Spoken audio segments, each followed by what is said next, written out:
Que tenemos hoy una situación un poquito mejor, baja del centenar el número de afectados, 86, y decimos, bueno, en algún momento se tendrá que notar que estamos usando de una forma obligatoria la mascarilla, ¿no? Pues sí, efectivamente. En realidad la mascarilla está haciendo que estemos en esta situación que mucho ya la está comparando con marzo. En los 100, por ejemplo, pongamos por caso 100 casos hoy que aparecen, no hay que compararlos con los 100 de marzo. Allí se estaban conectando directamente y se estaban localizando a personas con sintomatología, y ahora estamos localizando por PCRs a personas alrededor de otras que sí tienen sintomatología y que son asintomáticos. Entonces, todo esto se debe a la mascarilla. El uso de la mascarilla ahora mismo es una de las medidas más efectivas, junto con la higiene y junto con el distanciamiento. Esperemos que esta nueva normativa de hacerla pues más obligatoria, yo no tengo muy claro que hacerla obligatoria para personas que incluso que estén a más de 2 metros sea una medida efectiva. No está impuesta en ninguna otra parte de Europa, pero bueno, esperemos que esta medida la empecemos a notar efectiva dentro de un par de semanas. O sea que todavía hay que esperar un par de semanas para que se note el uso obligatorio de la mascarilla. Tenemos situaciones muy complicadas, decíamos, bueno, en Euskadi es verdad que también se están ya, además de hecho, ya tomando medidas, sobre todo situación preocupante en Cataluña. Hoy Quim Torra, el presidente, decía, estamos casi en la antesala de marzo, cuidado porque igual hay que volver a confinamientos. En Euskadi de momento, desde hoy, se regula el ocio nocturno, tope de apertura 1:30 de la madrugada. ¿Son medidas suficientes a su juicio? Pues estamos en lo de siempre. Ahora mismo en la media de los infectados ha bajado un par de décadas. Estamos en torno a los 40 años más o menos. Eso significa que nuestros jóvenes, como a mi hijo, que habéis visto antes sin querer pasar un momentito por detrás. Sí, lo siento. Pues estas son las cosas del directo, las cosas del directo. Es un buen ejemplo de un niño adolescente ya con tantos años y que de alguna forma minusvalora el peligro real del virus y por desgracia hay que modularlo. Hay que hacer hincapié y hay que perseguir realmente esas agrupaciones ilegales, botellones, fiestas descontroladas en playas, que por cierto antes he visto Plencha y me encanta, que hace dos semanas y es una puesta de sol maravillosa. Pero hay otra cosa añadida, y lo dijo un empresario y siento decir que tiene razón. Estamos en un equilibrio muy inestable. Si tiramos hacia lo óptimo, que es quedarnos todos en casa, la economía nos va a acabar de hundir a los españoles.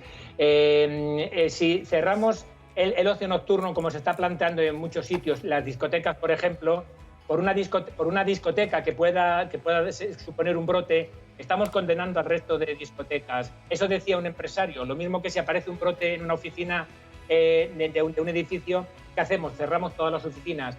Es algo bastante delicado, pero lo que sí está claro es que no le llega el mensaje de peligro a los irresponsables de nuestros menores, como mis hijos, que ya os he comentado. Que le va a caer una bronca por lo que estamos viendo. Me va a caer una bronca ahora en cuanto me ha dicho, por favor, no entre, que voy a estar en directo. Bueno, que estoy trabajando. Bueno. Es modelo, si ves que tiene una oportunidad, pues dársela también, que es importante.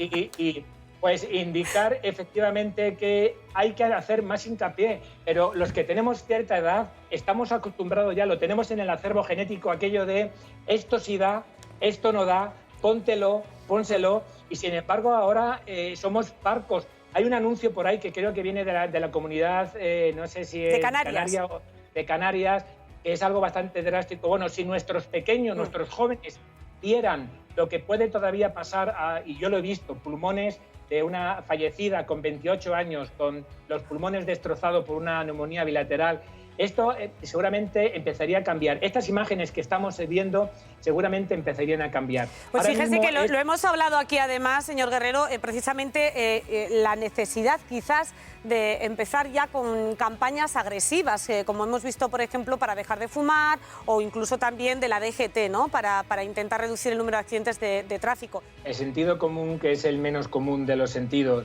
Algo tan sencillo, hombre, si vas a casa de invitado, aquí en España no se hace, pero yo que he vivido toda mi vida como inmigrante en Alemania, algo que tienen allí muy asumido es que vas a la casa de alguien y lo primero que hacen es obligarte a quitarte los zapatos y dejarlos en la entrada de la casa. En Alemania se dejan por fuera de la casa. A lo mejor aquí en España no estaría de más dejarlos dentro de la casa en el descansillo, pero eso son medidas de seguridad. ¿Cuántos tenemos que estar? Esto es algo que debe imponer el sentido común. Antes, no sé si en la fase 1 ya nos decían que 10 en un domicilio. En mi casa, desde luego, como estáis viendo, en mi casa 5 ya somos multitud. O sea, que realmente es cierto que la condición social que tenemos en España no la tienen en otros países. En los países nórdicos, para que dos personas se besen, tienes casi que amenazarles a punta de pistola. Aquí en España vamos con los abrazos y con los besos siempre por delante, somos mucho más afectivos, mucho más dados a mostrar nuestra afectividad.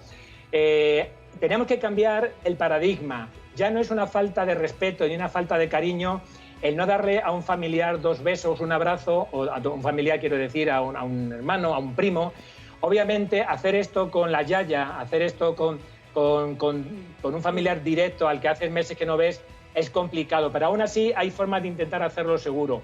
Vamos a pensar en nuestros mayores, que hoy por hoy siguen siendo los más vulnerables. Eso no ha cambiado. El virus sigue teniendo el mismo poder letal, hasta que no se diga lo contrario, aunque puede mutar en nuestros mayores. Lo bueno que está ocurriendo es que efectivamente nuestros mayores están siendo protegidos, son conscientes. Mi madre, 82 años, llevo sin verla 4 meses y lo sabe, y apenas sale fuera de casa. Mis hijos, 16 y 23 años, pues no consigo que cale en ellos la necesidad de estas medidas básicas y seguramente por ahí vienen los focos. Tenemos que tener mucha responsabilidad. El virus no está en un charco, el virus no está debajo de una piedra. El virus lo tenemos nosotros y somos los responsables. Y no vale ya reglamentación municipal si no somos responsables. Mire, acaba de empezar ya la rueda de prensa de Fernando Simón, obviamente muy marcada por esas restricciones que vienen de Reino Unido y de otros países respecto a España.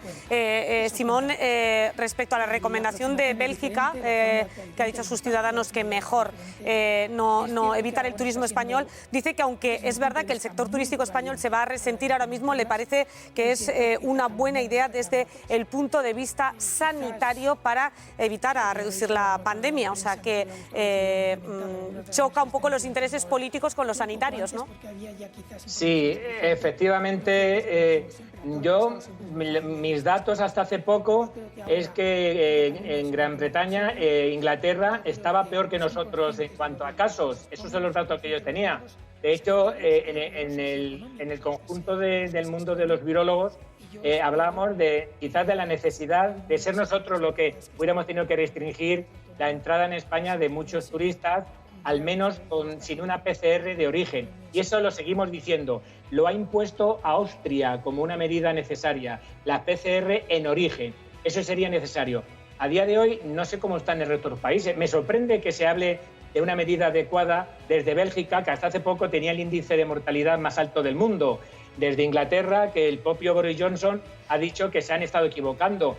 Desde Suecia, que decía que iban a dejar que el virus corriera de forma natural, se han dado cuenta que ni han alcanzado la inmunidad de rebaño ni han protegido a la economía. O sea, que realmente estos datos que ahora se están barajando de cómo están los casos pandémicos en el resto de Europa, lo que sí hace falta son criterios claros, supranacionales, que nos sirva de referencia a todos los miembros de la Unión Europea. Y luego hay otro asunto que, claro, pensábamos que se estaba preparando a la atención primaria para después de la desescalada que hicieran esa función tan importantísima y tan vital como es la del rastreo, y estamos viendo que no hay rastreadores suficientes y que es uno de los problemas tan serios que estamos teniendo para poder abortar cuanto antes los brotes que están surgiendo, ¿no, profesor? Fundamental. Lo que acabas de decir es vital. Estábamos hablando antes de nuestros jóvenes, estamos hablando de hacer apología, de hacer más pedagogía con más información en los medios de comunicación. También hacen falta datos claros, criterios claros dentro de España, entre las autonomías, con el gobierno central y fuera de los países, de una forma supranacional. Todo eso es importante, el control de los aeropuertos. Pero nada de eso es suficiente si no hacemos lo que estás comentando, el rastreo. Se habla de una media de rastreadores entre 1 y 4.000 óptimamente, como en Alemania, 1 a 5.000 de media. En España estamos muy por debajo de esa cifra. Y mi propia autonomía, donde yo ahora mismo resido, en Madrid, se habla, o en Cataluña, se habla de un rastreador por cada 25.000 o 30.000 habitantes. Eso es impensable. Con tan pocos rastreadores no se consiguen más de... Se habla de entre 0 y 5 contactos por cada persona infectada. Fuera de España se obtienen hasta 50. Creo que en Australia obtienen hasta 100 contactos por cada persona infectada. De esta forma no conseguiremos nunca cercar los brotes, se empezará a producir más casos de transmisión comunitaria y entonces sí, entonces tendremos un problema serio de un posible inicio de una transición a lo que muchos están llamando una posible ya segunda ola u oleada.